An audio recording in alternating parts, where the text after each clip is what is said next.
Buenas noches, bienvenidos a Debate la Cultura, un programa con la investigación y producción de contenido de Nicolás Gómez Ospina, la producción general de Patricia Herrera y la dirección de quien les habla, Catalina Ceballos. Debate la Cultura es un espacio que nos permite conversar sobre lo divino y lo humano, todo aquello que está dentro del concepto de cultura, lo social, lo normativo, el comportamiento, las relaciones, y ahí, por supuesto, siempre estarán las artes.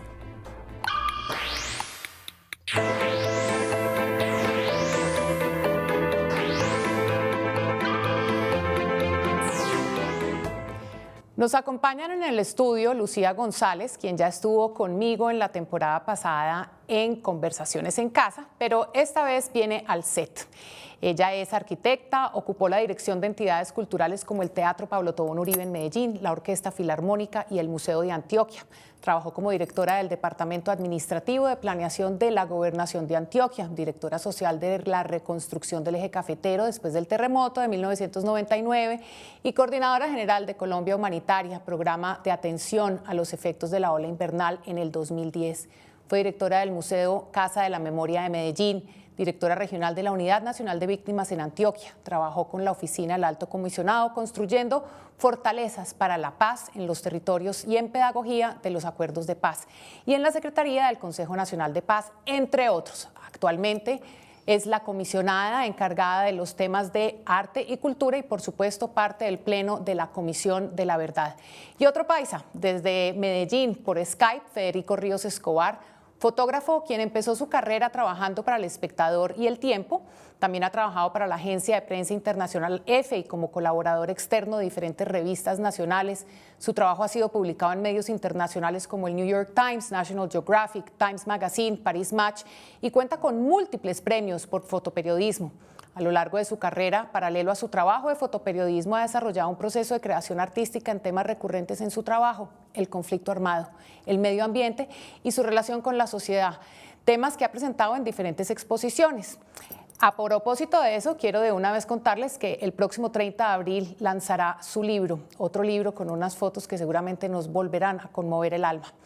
Esta noche se trata de conversar sobre la cultura de conflicto. Colombia es un país marcado por uno y otro suceso que nos ponen en ese lugar. Una cultura de conflicto desde el periodo denominado como el de violencia, luego el Bogotazo, el Frente Nacional.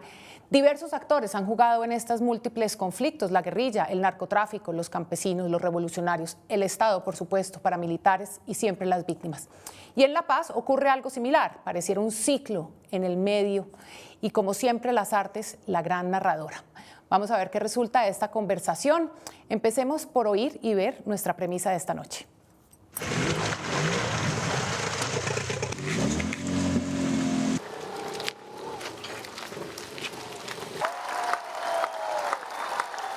Lograr la paz es un camino largo. Una cosa es un conflicto y otra es el posconflicto. En Colombia nos encontramos finalizando uno, mientras que paralelamente surgen otros nuevos. Pareciera un ciclo de violencia infinito.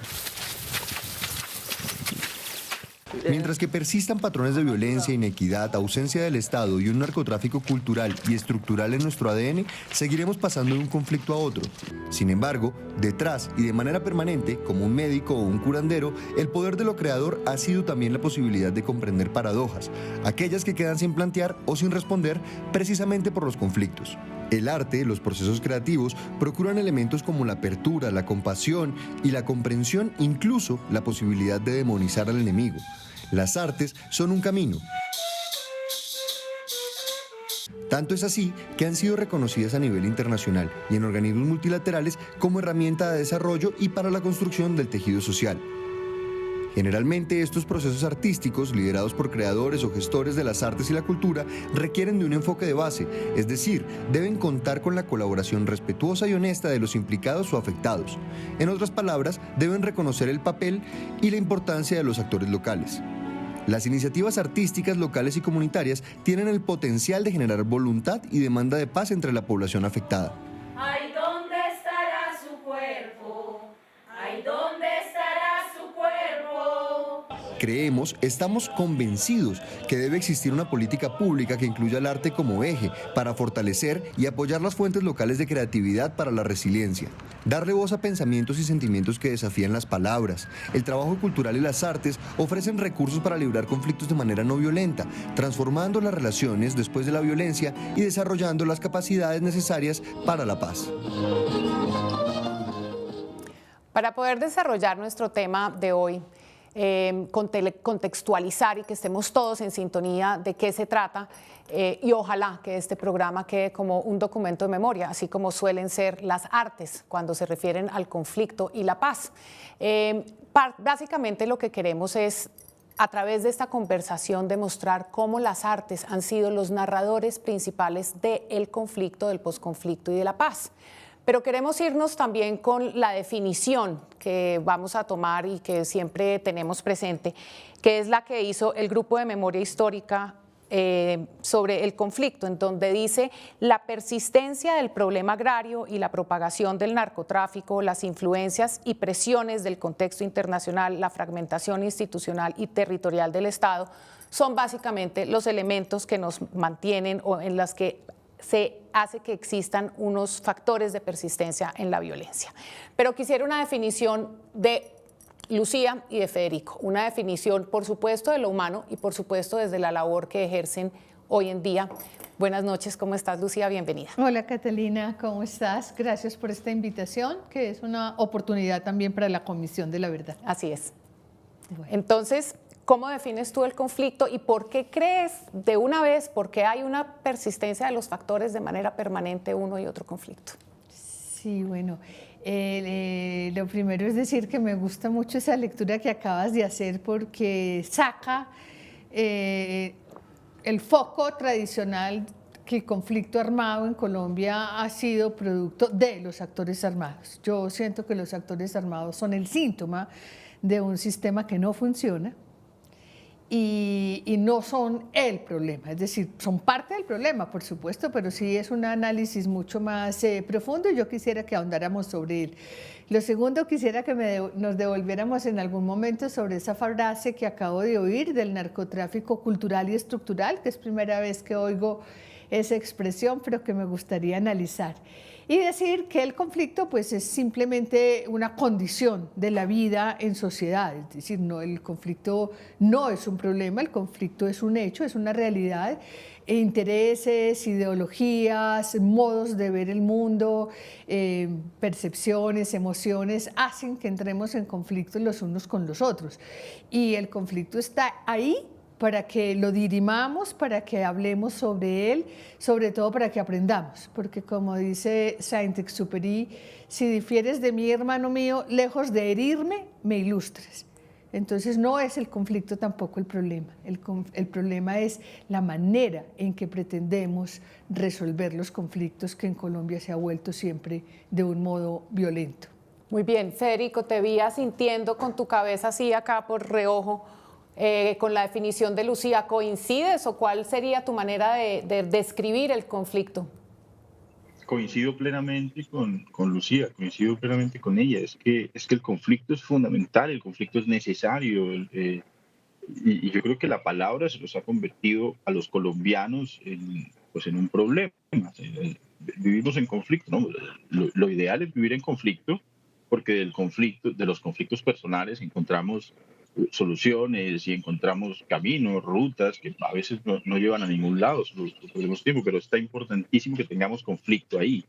El problema que tenemos es cómo es que estamos resolviendo el conflicto. Los colombianos, entonces, estamos viviendo un conflicto armado en el que hemos visto pues una masacre histórica, una masacre cíclica.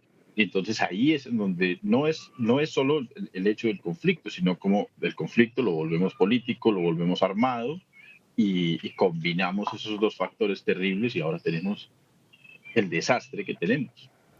Debo decir que me sorprenden mucho las respuestas y no las esperaba porque de alguna manera humanizan el conflicto, ¿cierto? Muy desde lo humano, claramente la relación de lo social está allí, pero no esperaba una respuesta tan humana. Realmente me sorprende y quiero a partir de eso, de lo humano, y dado que la expresión artística del individuo es de lo humano también, Federico, ¿en qué momento decides tú y piensas que es importante narrar el conflicto a través de tus fotografías? Pues para mí se hace importante narrar el conflicto armado en el momento en el que yo entro en conflicto con la información que tengo sobre cómo estaba yo percibiendo a los actores del conflicto, y qué cosa cacofónica, ¿no? Yo estaba en mis primeros años de periodismo, estaba trabajando para El Espectador, luego trabajé para El Tiempo, y en eso yo sentía que había un vacío de información en el que yo no estaba satisfecho con la información que estaba recibiendo sobre los actores del conflicto. Decidí, bueno, pues hacerme yo mismo esas preguntas y coger mi cámara e ir a ver qué encontraba, qué respuestas encontraba para resolverme a mí mismo esas preguntas. Y en ese camino, pues es que me he encontrado durante los últimos 10 años. ¿Y qué es lo que has encontrado o te has encontrado de ti mismo? Mm, De mí mismo he encontrado que tenía muchos vacíos, que había un montón de cosas que no entendía, que yo tenía una pregunta, yo me preguntaba quiénes eran las FARC. Ese fue mi punto de partida, era ese, quiénes eran las FARC. Ah, y empecé un camino muy largo, que ha sido un camino complejo, porque las FARC no pusieron el collar bomba, pero las FARC hicieron atentados como el atentado de Cruz del Nogal. Las FARC no hicieron solos la masacre de Bojayá, pero participaron en la masacre de Bojayá, y el cilindro bomba que estalla en la iglesia y que mata a cientos de personas es un cilindro bomba lanzado por las FARC. Entonces me encuentro que la respuesta no es una respuesta matemática, no es una definición de diccionario, sino una conversación muy amplia, una cuestión muy extensa sobre quiénes eran estos personajes, qué hacían, por qué estaban allí. Y empiezo a darme cuenta también, con mucho dolor, que la mayoría de los colombianos hemos vivido, y me incluyo en ellos, porque yo hace 10 años no tenía ni idea sobre estos asuntos, hemos vivido con un fantasma un poco, ¿no? Yo no vengo aquí a decir que las FARC eran las hermanitas de la caridad, que eran unos Boy Scouts en la selva, pero hay una respuesta mucho más amplia, mucho más extensa, y para mí fue muy sorpresivo ver a las FARC enseñando a leer y a escribir, construyendo carreteras, prestando servicios odontológicos o servicios médicos, eh, siendo el Estado en donde el Estado colombiano no está. Para mí es una respuesta compleja y difícil todavía de enfrentar, ¿no? O sea, 10 años después de estar profundizando en esto, sigue siendo un baldado de agua fría. Tanto Federico como Lucía han recorrido el país. Lucía, tú cuando trabajas en la Casa de la Memoria, pues estás trabajando no solamente con Medellín, sino me imagino que municipios aledaños, por supuesto que las comunas. El Museo de Antioquia es una historia de Antioquia. Por supuesto que como comisionada te corresponde también recorrer el país, y pues la trayectoria propia de una persona como tú te puede llegar a dar una respuesta definitiva de cuáles son esos factores. Coincides con Federico también en que o va cambiando y va variando, es que también estos son ciclos, esta cultura del conflicto, como hemos tratado de referirle en el programa, es algo que se repite y son nuevos ciclos. Se permanecen algunos elementos, los agentes allí, no solamente los paramilitares, la guerrilla, sino la ausencia del Estado, como bien lo ha dicho Federico, las artes siempre presentes. ¿Cuál es tu diagnóstico de por qué seguimos una y otra vez repitiendo los conflictos? Sí, bueno, yo volvería pues a decir que el conflicto es tan importante, que los grandes desarrollos del mundo siempre surgen en las tensiones entre posiciones o entre visiones del mundo. Pues solo pensar si la Tierra era redonda o no, por ejemplo, y pensar si un país debe ser o no laico, ya define un montón de cosas. Si es más conveniente a una sociedad a la derecha o la izquierda, pues es un escenario de enriquecimiento y de confrontación de ideas, que eso es a lo que tendríamos que llegar y no a eliminarnos. Pero voy a tu pregunta. Yo creo que uno va ampliando la comprensión, y finalmente la tarea de la Comisión de la Verdad es muy hermosa por eso, porque sobre todo como no se trata de juzgar, no se trata de señalar, sino de comprender, pues la disposición también es todo el tiempo esa. ¿Qué es lo que nos está pasando? ¿Qué es lo que pasa en esta sociedad? Y es devolver la pregunta como al conjunto de la sociedad, especialmente al Estado, por supuesto, a la cultura, a las formas de la política, a la manera en que ejercemos la democracia. Es decir, es salir de esa dupla víctima-victimario. La guerra no es unos señores malos que matan a unos buenos, como decía el finado ministro de Defensa. Si eso fuera tan sencillo, pues eliminando los malos hubiéramos eliminado la guerra. Pero es un conflicto armado, el de Colombia, supremamente complejo, y ha sido muy difícil que haya una comprensión amplia y profunda en la sociedad, porque los intereses de mantener la mirada o el foco solo sobre unos aspectos de parte del establecimiento, de las élites, de los gobiernos de turno que siempre han encarnado las élites, hay que decirlo, nos impiden ver todo el panorama. Lo que decía Federico ahora, eso no es sencillo, no puede haber una respuesta ni siquiera suficientemente objetiva frente a una complejidad tan grande, pero en los análisis que hemos hecho, pues el foco ha estado puesto sobre las FARC o en otros casos sobre los paramilitares.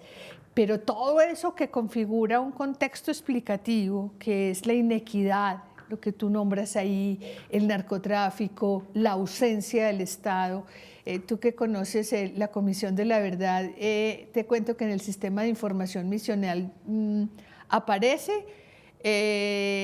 hace 3 meses que pregunté, 16.800 veces la expresión abandono del Estado en las entrevistas que nos han dado las personas en el trabajo que hemos hecho pues, en territorio. La política históricamente aquí ha construido enemigos no opositores, que es muy interesante, no un otro con el cual deliberar, sino al cual eliminar. Entonces yo sí creo que hoy tengo una visión mucho más completa, mucho más compleja, que nos devuelve como sociedad la pregunta, no señala, no pone el problema por fuera de mí ni de mi entorno, sino que me lo devuelve también y se lo devuelve a un conjunto amplio de la sociedad, que seguramente se va a ir ampliando con el tiempo en la medida en que uno se disponga también a escuchar no ideologías, sino a escuchar con atención al otro, a los otros. Desafortunadamente orbitamos en mundos muy chiquitos y cada vez es más cerrado el círculo. Los algoritmos de las redes pues nos tienen fundamentalmente encerrados entre los mismos, y muy poca gente como Federico tiene la oportunidad o se da la oportunidad de ir a ver al otro de cerquita y de ver ese ser humano que hay ahí y de preguntarse cómo llegó ese ser humano a la guerra y por qué llegó a la guerra. Esa es la pregunta que hay que hacernos. Cuando tú hablas de esa manera, yo oigo a la comisionada que hace parte del pleno de la comisión y me pregunto, el trabajo de ustedes es de hace 3 años.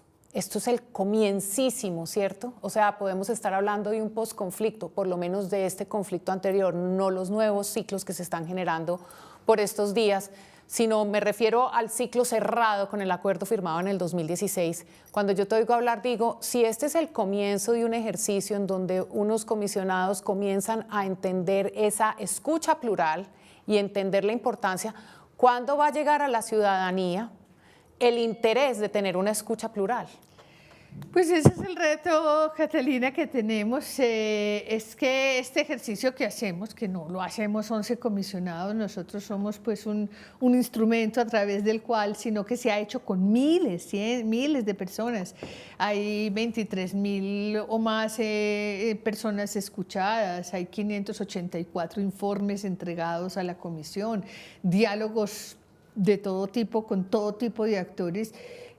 Pues esperamos que eso nos permita devolverle a la sociedad una reflexión ética y política, que yo creo que es lo que no se ha hecho fundamentalmente en el país. o si se ha hecho desde la academia. Entonces esperamos como ponerlo en el público de la República de manera que se entienda, que le llegue a todos y que podamos generar, como hemos dicho, una conmoción positiva y una movilización social, es decir, un interés por cambiar las cosas que es necesario cambiar. Y tal vez sí sea la primera vez que el interés fundamental del análisis es encontrar dónde se ancla el conflicto armado, dónde está el meollo del asunto, qué es lo que es necesario Pero hay resolver. varios meollos. Hay varios meollos, claro. Sí, hay varios meollos, pero yo sí creo que hay unos de un tamaño Ok. además que se mezclan, que Claro. son un nudo que se protege además, no solamente actúa como nudo, sino que como nudo se protege y por eso es tan difícil desamarrarlo, que no tienen que ver fundamentalmente con los grupos armados. Que los grupos armados son ahí un instrumento, es más, son un fusible. Por eso los podemos eliminar, hacer procesos de paz, masacrarlos, bombardearlos, y el conflicto no para. Pues Porque hay una muchos de cosa- estos guerrilleros antes fueron campesinos. Claro, fueron campesinos y muchos de los que fueron guerrilleros hoy queremos que sean campesinos, Claro. pero también hay una dificultad en la cultura, que esa sí creo que sea la cultura del conflicto armado, de no perdón, de retaliación, de odio permanente, Pero sobre eso es todo un- de quienes no estuvieron en Eso la es guerra. muy de nosotros, eso es cultural. Sí. Esa actitud. Pero está muy alimentado. Está muy Sí, alimentado. Está muy alimentado porque hay unos intereses. A mí me decía un paramilitar hace un par de meses, es que ellos necesitan la guerra para ganar. ¿Quiénes ¿Ganar son qué? ellos? La guerra para ganar. ¿Quiénes son ellos, cierto? ¿Por qué no es El posible? poder, el Sí, prestigio hay- y la riqueza sí, personificado en algunos. Sí. Así es. Federico, cuando tú estás en territorio tomando fotos, pero más que tomando fotos, estás haciendo un reportaje, he sido muy juiciosa en leerlos todos, son muy desgarradores. Y cuando te leo, me imagino en esas circunstancias, tienes la oportunidad de hablar con la comunidad, con los pobladores, con estos individuos, y tú tienes la idea o percibes, como a lo que se refiere Lucía, un ánimo de escucha, de Claro, comprenderlos. yo lo que más hago es hablar, más que hacer fotos hablo. Entonces imagínate con la cantidad de fotos que disparo, cuánto tiempo me paso hablando con la gente, tomando por ahí un tinto en la casa de una señora o una Coca-Cola en una tienda perdida. Yo siento, frente a lo que dice Lucía, que sí es muy clave empezar a incentivar liderazgos para oír al otro. Y eso es lo que creo que nos tiene un poco en esta espiral de violencia en el que nos cuesta tanto ver el final. Porque la mayoría de los campesinos están en unas situaciones complicadas, difíciles, muy retadoras, pero hay una línea que no podemos permitir que ellos pasen y es como la línea del odio. Una vez pasan la línea del odio, pierden el panorama y ahí es cuando deciden, bueno, ya está, tomemos las armas y todo se va a eso, a un conflicto armado, pues que es una condición terrible a la que con certeza nadie quiere volver. Pero la mayoría de ellos pide como solo que los dejen tranquilos, que les permitan construir una vía, una escuela. Es muy salvaje entender el país desde las periferias extremas. Es muy salvaje porque es que, mire, nosotros con el equipo de trabajo de New York Times teníamos la intención de ir al lugar en donde fue el bombardeo de las Fuerzas Armadas el día 2 de marzo.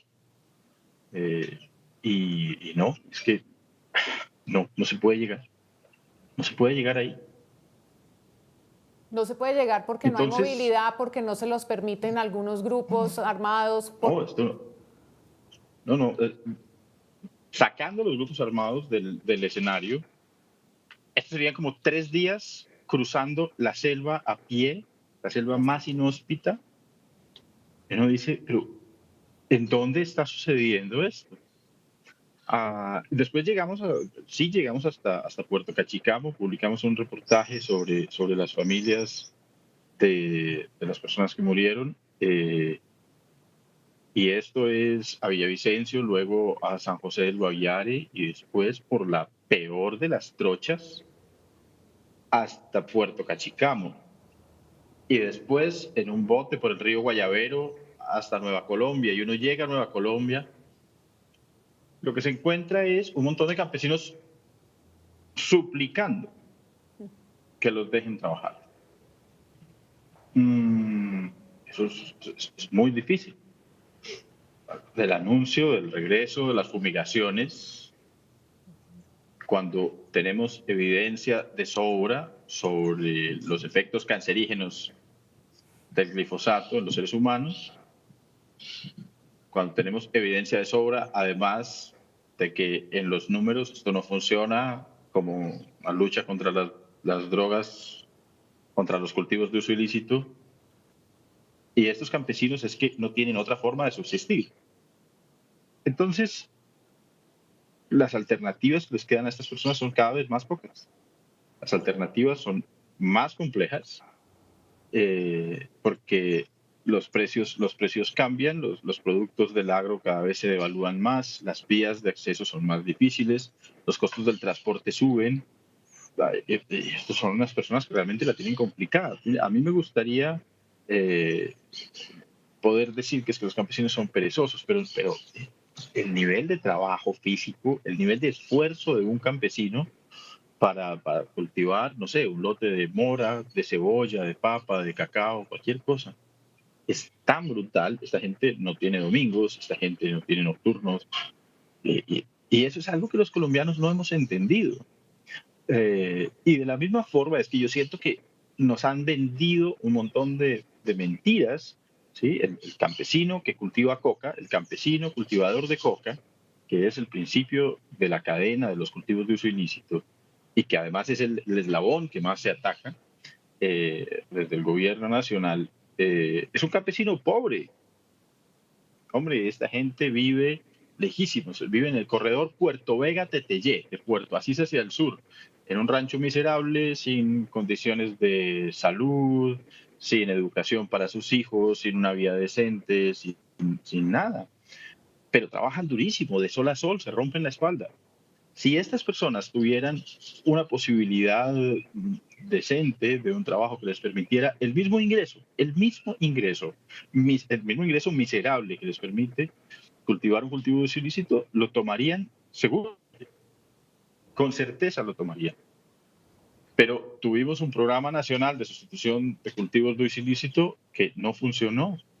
El gobierno le prometió a los campesinos reemplazar sus cultivos con unos dineros y el programa no funcionó, porque el gobierno incumplió con esos campesinos. Ahora esos campesinos ya no creen en el gobierno. Es muy fuerte eso. Es muy fuerte porque el gobierno pierde la credibilidad en la gente. Entonces, ya no es solamente lugares en donde el gobierno no estaba.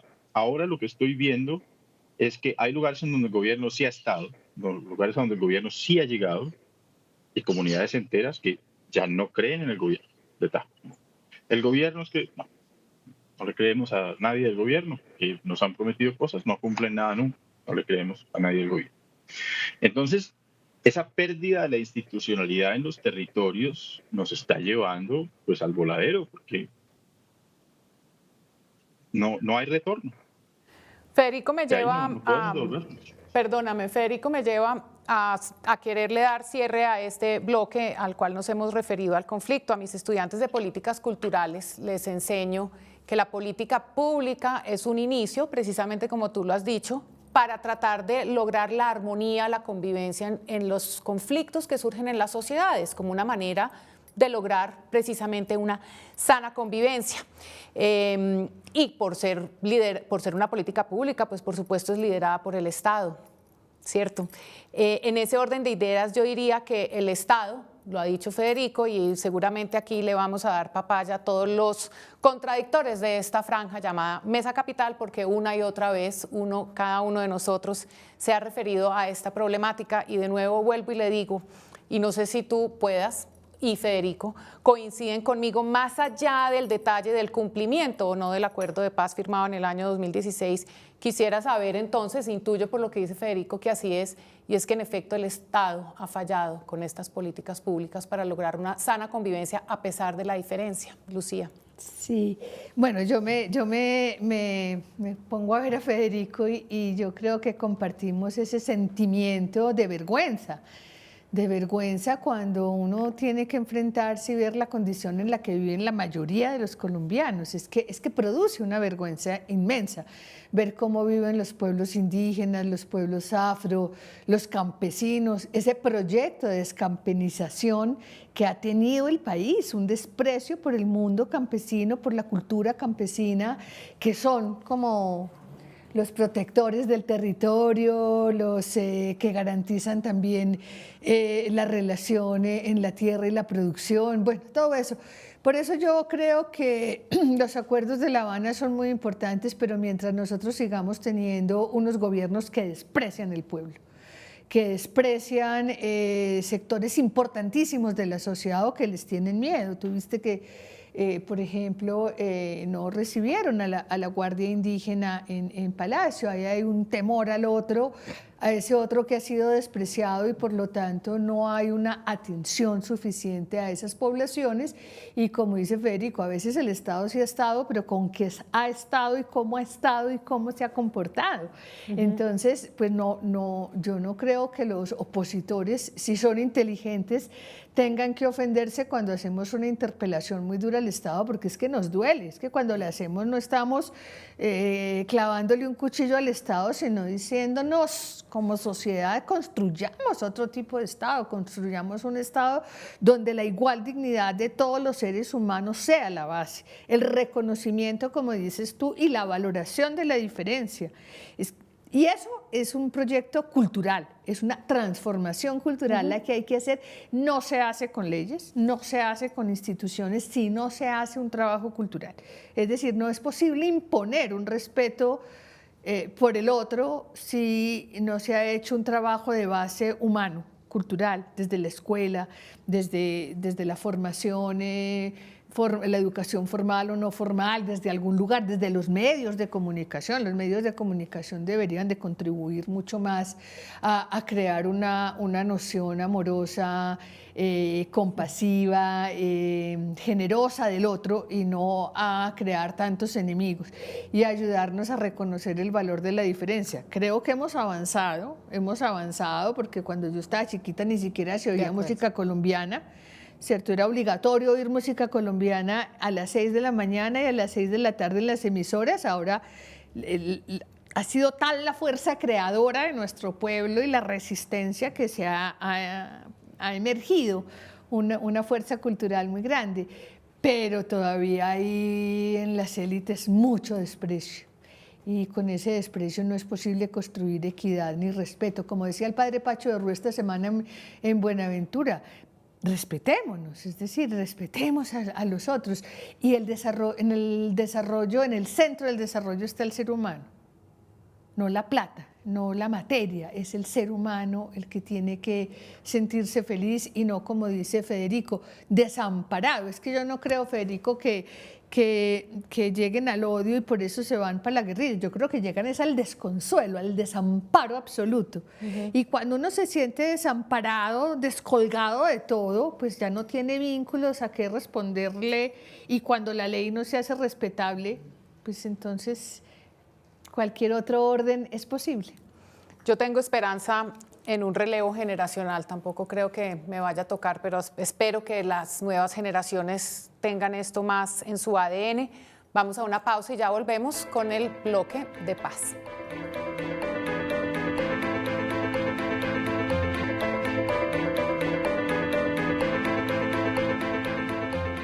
A propósito de cómo terminamos el bloque anterior y la responsabilidad del Estado, empecemos este bloque por hablar de la Ley 1448 de 2011, en donde varios de sus articulados se refieren a la reparación simbólica de las víctimas. ¿Creerían ustedes que lo simbólico puede y es efectivamente, entre otras cosas, se refiere a las expresiones artísticas? Lucía, comencemos contigo. Sí, en las discusiones en la Comisión de la Verdad al principio que pues yo me propuse poner el tema cultural y artístico y creo que va a ser pues un aporte importante porque analizar el conflicto armado desde la cultura es muy necesario y ponerle mucha atención a las prácticas artísticas y contemporáneas que han emergido como respuesta al conflicto armado, como resistencia, como levantar la voz, como hacerse visible, construir comunidad. Lucía, perdón, te interrumpo. Me llama mucho la atención que tú digas han emergido. Es la necesidad de las comunidades de expresarse. No es que sean artistas, ni creadores, ni gestores. Es que para allá iba. Es decir, yo no creo que haya posibilidad muy grande de imponer una reparación cultural simbólica, sino de abrir el espacio para que ellos mismos, desde sus prácticas artísticas y culturales, hagan su reparación a partir de esos ritos, rituales, formas artísticas que ellos conocen bastante bien. Es una necesidad del ser humano y es una necesidad que a más dolor y a más abandono, pues más emerge, porque es casi que la única posibilidad de levantar la voz, de decir aquí estoy y de hacer comunidad con el otro, es decir, un alabado, un bullerengue, el rap son maneras de decir aquí estamos, existimos, esta es nuestra cultura, estos son nuestros valores y aquí estamos en comunidad, hablándole al mundo. Entonces yo te iba a decir, cuando uno trataba de contarle, pues al principio en la Comisión de la Verdad, que hay unos académicos de derechos humanos y una gente que viene desde otros lugares, pues les parecía que era como que íbamos a organizar unos eventos culturales. A entretener. Sí. Como que si al lado de una cosa uno organizaba un evento cultural, y la primera vez que nos encontramos con los territorios todos llegaron con expresiones artísticas. Y uno de los comisionados me dijo, yo no sabía que esto era un evento cultural y artístico. Y le dije, no, yo tampoco, es que ellos hablan desde ahí. Y realmente en este país son las prácticas artísticas y culturales fundamentalmente comunitarias, pero también las de los artistas y también los de fotógrafos como Federico, los que han podido narrar el conflicto. Y narrarlo no es un cuento, narrar es nombrar, y nombrar las cosas es no solamente ponerlas en evidencia, sino empezarlas a sanar. En la premisa hablábamos de la posibilidad, como a través de esas dramatizaciones que surgen de estos, como tú lo estás diciendo, que emergen, la posibilidad de demonizar al enemigo en términos creativos. Y la pregunta entonces, voy a empezar contigo, Federico, ¿qué procesos precisamente así de dramatización has visto a lo largo de tus recorridos, que tú digas, ellos están allí demonizando al enemigo para poder expresar este odio y esta ira y tal vez, no sé si reparar, de pronto olvidar, bueno, muchos procesos pueden surgir allí?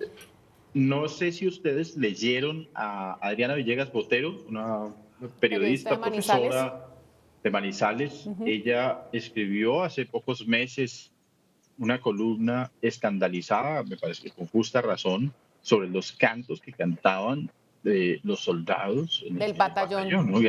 Guerrillero, quiero bañarme con tu sangre, voy a violar a tus mujeres.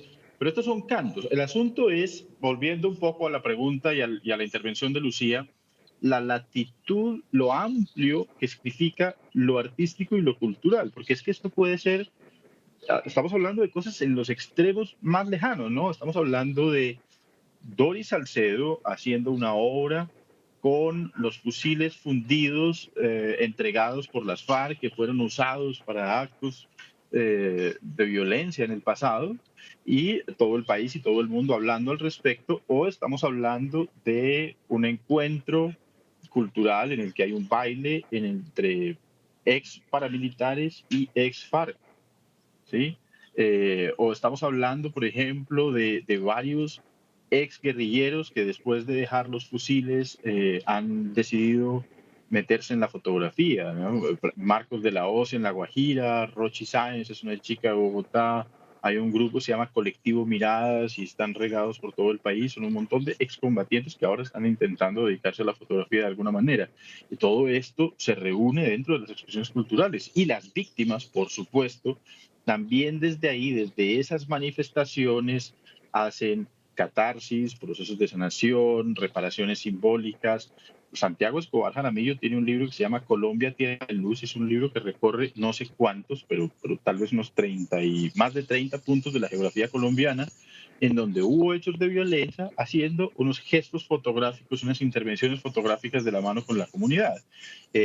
Las tejedoras de Mampuján, que son unas mujeres víctimas desplazadas, tejen estos telares hermosos que empezaron por ser una forma de ellas poder hablar de su historia. Es que muchas pueden hablar desde ahí de cosas que no pueden verbalizar porque no son capaces o por cualquier cantidad de razones. Entonces, al final uno lo que se encuentra es eso. Sí hay, lo que me preguntas, Catalina, por supuesto, expresiones de demonización del enemigo, ¿no? Yo creo que ahí es en donde empieza el conflicto armado, en ese concepto de enemigo. Y vuelvo también a lo que citaba Lucía al principio, acabar con el enemigo. ¿Sí? El conflicto armado son los buenos contra los malos. ¿Y quiénes son los buenos? Entonces el asunto es pensar que matando al otro solucionamos algo, y entonces ahí empezamos el espiral de ojo por ojo, y eso ya no tiene fin. Entonces tenemos que salir de ahí, y la forma de salir de ahí es que el arte y la cultura nos funcionen como puente para entender al otro. ¿Por qué está ahí? ¿Qué lo llevó ahí? ¿Qué sucedió? ¿Sí? Y un puente que nos permita entender al otro en la amplitud de las dimensiones del otro, desde lo social, desde lo estatal, qué pasó con nuestro contrato social, qué pasó con nuestros pequeños gestos de sociedad. A mí hay cosas pequeñas que me atropellan, cosas muy pequeñas que me atropellan. ¿Ustedes han visto lo que ha pasado con las luces de los autos en las noches? Pues para mí ese es, digamos, el principio de un egoísmo. La gente pone unas luces que es como, mira, las luces mientras me funcionan a mí que voy conduciendo, y el resto no importa. Es un gesto pequeño, es un gesto muy pequeño en el que ese individuo se desconecta de la sociedad. Se desconecta a mí no me importa, el resto se maten. Yo estoy viendo bien. Ya, esos pequeños gestos que dejan mucho que entender, ¿sí? Entonces yo creo que el conflicto armado en el que estamos viviendo es un poco esa espiral de violencia. Retomo algunas de las ideas que expresó Federico, Lucía, y quiero ya ir cerrando contigo con este tema, y creo que eres tú la indicada para hacerlo. El arte para la memoria. Es decir, tenemos que narrar el conflicto. Futuras generaciones tendrán que enterarse, por supuesto leerán el informe Basta Ya, leerán el informe de la comisión. No sabemos qué va a quedar en los textos de historia del colegio. El arte no va a desaparecer. El arte va a estar allí para narrarlos el conflicto y narrarnos la paz. ¿Por qué es tan importante que quede el arte como un elemento o instrumento de memoria? Pues yo diría que lo más significativo es que el arte, a través de toda su historia, lo que ha hecho es eso, es narrar el conflicto humano, no solamente el conflicto armado, el conflicto humano, las penas de amor y las soledades y los desconsuelos y todas las cosas, pero en el tema de la guerra, pues el arte ha tenido un papel muy importante porque ha permitido ir más allá de los hechos, es decir, el arte tiene la posibilidad de comunicar las emociones, de comunicar los sentimientos, y un conflicto armado no pasa fundamentalmente por los hechos, pasa esencialmente por el corazón, por los sentimientos, por las emociones, por las relaciones. Entonces el arte tiene esa potencia, pues basta leerse a Svetlana, justamente, que habla pues cómo las mujeres pueden ver la guerra, que no es la confrontación de dos grupos heroicos, sino el dolor que se produce, pero también basta ver un Guernica o leer la Ilíada, la Odisea, ver a Goya con todas las cosas impresionantes de los fusilamientos de Mayo, por ejemplo. Sí, el arte siempre ha estado ahí para comunicarnos una cosa que trasciende el hecho, que trasciende el momento histórico y que trasciende como el tiempo y el sujeto, y hace que esa lectura sea una lectura universal y nos interpele como sociedad. Yo creo que eso es lo importante, que siga abriendo preguntas a la sociedad. ¿Por qué nos matamos? Porque tampoco es nuevo que nos estemos matando. Lo que pasa es que sí es muy raro ya en el contexto mundial un país que se empeña en la guerra, no se empeña en la paz, sino que se empeña en la guerra. Bueno, no es un país, pero sí es un conjunto de personas que tienen un poder muy grande, que todavía están en el poder, que se empeñan en la guerra cuando tenemos tanta riqueza y tanta posibilidad de vivir en paz. Bueno, fue un gusto, Federico. Veo tus fotos, veo tus trinos. Me encantó oírte. Ojalá te pudiéramos oír más. No para verte menos, pero para oírte más. Lucía, un gusto tenerte Muchas en gracias, vivo, por fin, Catalina. poderte conocer. Voy a mis conclusiones. Aprender a leer obras de arte en relación a un contexto sirve para desarrollar el pensamiento analítico, argumentativo y reflexivo, y analizarlas en relación al conflicto armado es un intento por formar ciudadanos más sensibles y capaces de construir una sociedad que sabe observar y discernir. El arte en un país en conflicto es una herramienta poderosa porque permite encaminar emociones de dolor. Nos recuerda nuestro estado primario como seres emocionales y en esa misma medida esas experiencias individuales se convierten en narraciones colectivas, son instrumento de memoria. La reparación simbólica, el acuerdo de paz, el acuerdo establece la necesidad de realizar acciones que devuelvan la dignidad a las víctimas, homenajes, conmemoraciones, obras de infraestructura y de arquitectura conmemorativas. En cuanto a concierne a la reparación de la integridad personal, esta se hace con un acompañamiento de orden psicosocial. Respetemos el acuerdo de paz, señores y señoras. Y para irnos, antes tenía muchas recomendaciones, pero precisamente a propósito del tema que hemos tratado hoy, he querido cerrar el programa con un video que hicieron los bullenraperos de Colombia. Y ellos son unos supervivientes, con la producción de Iván Benavides, una canción que mezcla ritmos tradicionales y urbanos, donde se narra la resistencia de los habitantes de Libertad, un corregimiento de San Onofre, Sucre. Aquí los dejo con bullenraperos. Muchas gracias y buenas noches.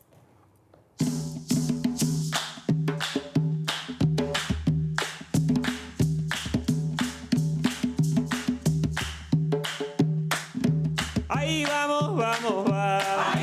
Ahí vamos, vamos, va. Ahí vamos, vamos, negro. Ahí vamos, vamos, negro. Vamos, mi negro. Vamos, mi negro. Ahí vamos, banderito. Ahí vamos, banderito. Resistente en el estoy de mi pueblo, yo no me voy. Esta vieja trocha por donde voy me atrapa el recuerdo de lo que soy. Resistente que estoy de mi pueblo, yo no me voy. Esta vieja trocha por donde voy me atrapa el recuerdo de lo que soy. Supervivientes, con corazones de valientes, soportamos la violencia y nos apodan resistente, presente. Eso gritaba mi gente cuando ya estaba cansada de maltrato, delincuente a libertad. La violencia la quiso silencia, luchó con fe de acero y triunfó con su humildad, ya, representando la humildad de libertad, cantando esta canción para la humanidad. Hay bullerengue, vamos mujeres, que suene, da la chana, tambolero, la gente lo quiere, pa' que escuches la tinga del llamador, y es rapera de corazón, MT soy yo, la violencia que azotó nuestra comunidad, no nos detuvo y por eso la historia voy a contar. Nos quitaron nuestra tierra y nos quisieron silenciar, nos maltrataron, nos humillaron, pero Ahí nunca más. vamos, vamos, va. Ahí vamos, vamos, va. Ahí vamos, vamos, ne. Ahí vamos, vamos, ne. Vamos, mi negro. Vamos, mi negro. Ahí vamos, banderito. Ahí vamos, banderito. Hoy seguimos resistentes en el pueblo de libertad. Con pistola, boya y yuca nos logramos liberar. Con la voz en alto y podemos gritar que los afrodescendientes acabamos de llegar. Levántate, que ya llegó la madrugada. Ven y sírveme café, que me voy a trabajar. El abuelo Miguelito tocando el tambor. Memoria, paz, reconciliación. Afrodescendiente, esos somos nosotros, gente con berraquera que se atrae el uno al otro. Al son de los tambores, baila mi cantao, sube talanca de burro, si estás cansado, la tiona ya está empezando. Ponte tu abarca, negra, ven va colorá, mueve tu falda, vende ya tu yuca y frita tu pescado, que el negro llegó de monte y el pobre está cansado. Ahí vamos, vamos, va. Ahí vamos, vamos, va. Ahí vamos, vamos, ne. Ahí vamos, vamos, ne. Vamos, mi negro.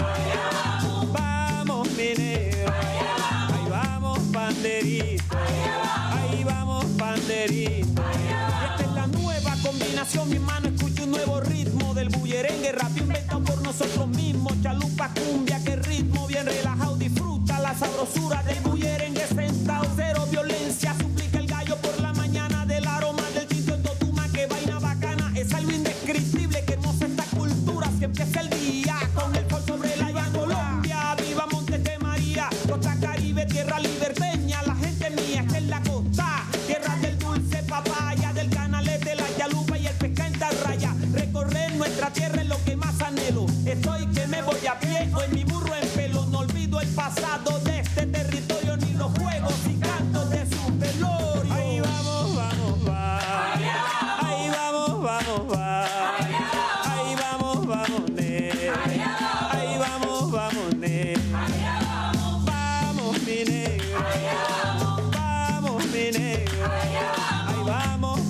panderito.